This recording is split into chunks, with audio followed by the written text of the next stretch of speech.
Linda Joy Rose of Raw Fusion Living, here today for ehow.com to teach you how to make a strawberry ambrosia salad.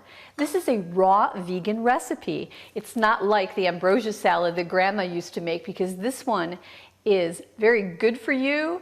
It's high in fiber, it's low in sugar, and it has no saturated fats.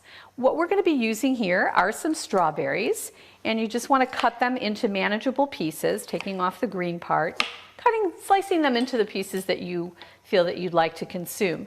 I've also added some fresh pineapple and some tangerine, some banana.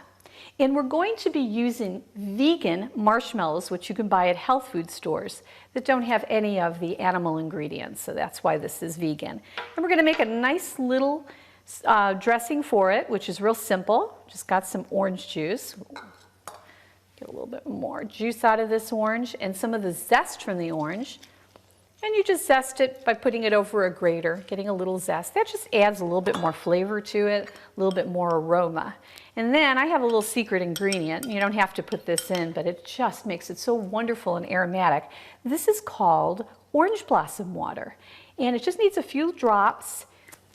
It smells so good. You can buy this at specialty stores or at Indian markets, and you'll find them also at Middle Eastern markets. And we're going to put this on here, and then I'm going to toss it together.